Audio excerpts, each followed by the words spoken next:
আমরা আজকে যে কয়টা বিষয় নিয়ে আলাপ আলোচনা করেছি তার মধ্যে প্রথম বিষয় ছিল সংবিধানের মূলনীতি সংক্রান্ত। দ্বিতীয় বিষয় সাংবিধানিক এবং সংবিধিবদ্ধ প্রতিষ্ঠানের নিয়োগের জন্য একটা কমিটি সংক্রান্ত, আগে যেটা এনসিসি ছিল সেটার একটা নতুন।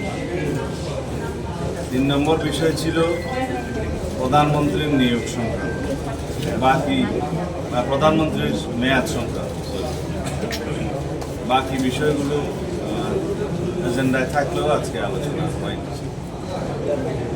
সংবিধানের এবং রাষ্ট্র পরিচালনার মূলনীতি সংক্রান্ত আমি ঐক্য কমিশনের যে কাগজ দিয়েছে সেই ভাষ্যটা পড়ি।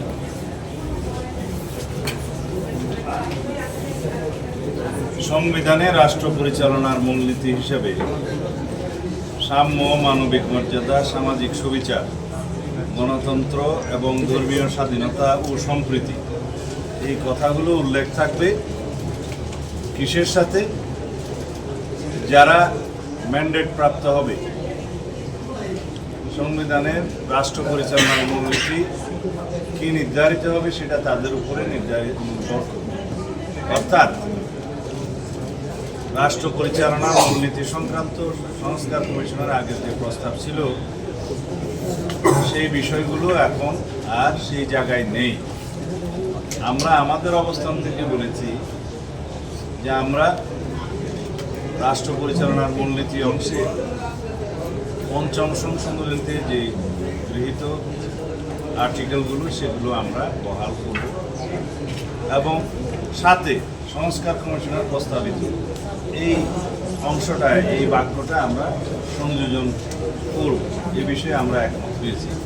তবে এটা ঐক্যমত্য প্রতিষ্ঠা হয় নাই, কারণ সংবিধানের প্রস্তাবনা এবং রাষ্ট্র পরিচালনার মূলনীতিতে আপনারা জানেন রাষ্ট্র পরিচালনার মূলনীতি অংশে আর্টিকেল 8, 9, 10 এবং 12 সম্পর্কিত যেই প্রস্তাবটা আগে ছিল সেই প্রস্তাবে অংশে আমরা পঞ্চম সংশোধনীতে উল্লেখিত গৃহীত সেই আর্টিকেলগুলো প্রতিস্থাপন সহ এই অংশটি আমরা ধারণ করতে চাই। দ্বিতীয় বিষয় হচ্ছে আগের যেটা এনসিসি নামে আপনারা জানতেন, সেই এনসিসির ক্ষেত্রে আজকে একটি সংশোধিত প্রস্তাব সংস্কার কমিশনের পক্ষ থেকে উত্থাপন করা হয়েছে। তা হলো সাংবিধানিক ও সংবিধিবদ্ধ প্রতিষ্ঠানের নিয়োগ কমিটি।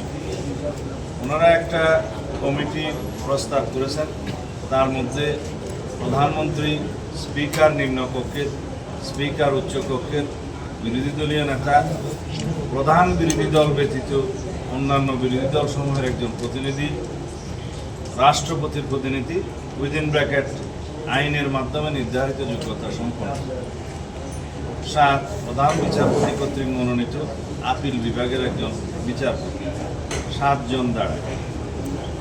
এই কমিটি সাংবিধানিক ও সংবিধিবদ্ধ প্রতিষ্ঠানের নিয়োগ সংক্রান্ত এবং অন্যান্য যে পাওয়ার অ্যান্ড ফাংশন আগে উদ্ধৃত ছিল তার মধ্যে 2টা বিষয় ওনারা বাদ দিয়েছেন। সেটা হচ্ছে 3 বাহিনী প্রধান এবং অ্যাটর্নি জেনারেলের নিয়োগ এই কমিটির আওতাভুক্ত থাকবে। কিন্তু আমাদের কথা হলো এই যে সংবিধানে নতুন একটা বডি বা নতুন একটা কমিটি সংযুক্ত করতে চাচ্ছেন, সেই বিষয়ে আমাদের পরিষ্কার কথা হলো আমরা চাই রাষ্ট্রের সাংবিধানিক প্রতিষ্ঠান এবং সংবিধিবদ্ধ প্রতিষ্ঠানের মধ্যে সবগুলো নয়, আবার সংবিধিবদ্ধ প্রতিষ্ঠানের মধ্যে আমরা উল্লেখ করেছেন দুর্নীতি দমন কমিশন এবং সাথে আবার মানবাধিকার কমিশন উল্লেখ করা হয়েছে। স্থানীয় সরকার কমিশন যেটা উল্লেখ করেছে সেটা এখন বিদ্যমান নাই, এটার অস্তিত্ব নেই যদি হয়, এবং আইন দ্বারা নির্ধারিত অন্যান্য নিয়োগ সেটা উল্লেখ করেছে। এই বিষয়গুলোতে, এই কমিটিগুলোতে, এই প্রতিষ্ঠানগুলোতে নিয়োগের জন্য এই কমিটি তারা প্রেসক্রাইব করেছে।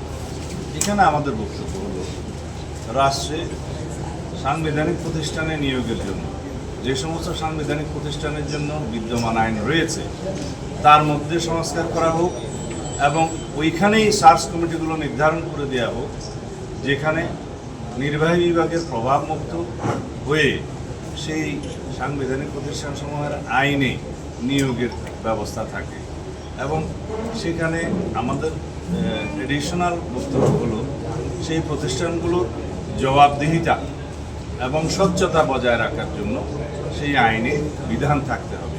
তাহলে সেই আইনগুলো যদি আমরা স্ট্রেনথেন করি, ওখানে সার্চ কমিটিগুলো যদি আমরা সেইভাবে নির্ধারণ করি, আইনগুলোকেই আমরা প্রণয়ন করতে পারি। সেই হিসাবে যে সমস্ত সাংবিধানিক প্রতিষ্ঠান এবং সংবিধিবদ্ধ প্রতিষ্ঠান যেগুলো রিলেটেড এটার সাথে, সেগুলোর আইন না থাকলে আইন করা, যেগুলো বিদ্যমান আইন আছে সেখানে সংস্কার করা। এইভাবেই রাষ্ট্রের মধ্যে একটা check and balance, power check and balance হবে। এবং আমরা তার সাথে এটাও যুক্ত করেছি, যেহেতু কেয়ারটেকার সরকার ইনপ্লেস হয়েছে যে নামে হোক, সেই কেয়ারটেকার সরকারের অধীনে স্বাধীন নির্বাচন কমিশন যদি স্বাধীনভাবে নির্বাচন পরিচালনা করে এবং জুডিশিয়ারির কমপ্লিট ইন্ডিপেন্ডেন্স আমরা এনশিওর করতে পারি এবং ফ্রিডম অফ প্রেস যদি এনশিওর করতে পারি, আর অন্যান্য যেগুলো রিলেটেড দুদক সহ অন্যান্য প্রতিষ্ঠানগুলোকে যদি আমরা শক্তিশালী করতে পারি, এইখানেই গণতন্ত্রের রক্ষা কবচ হিসেবে তারা কাজ করবে। এবং গণতন্ত্রের রক্ষা কবচ ছাড়া, এই সমস্ত প্রতিষ্ঠান ছাড়া গণতন্ত্র কখনো শক্তিশালী হবে না।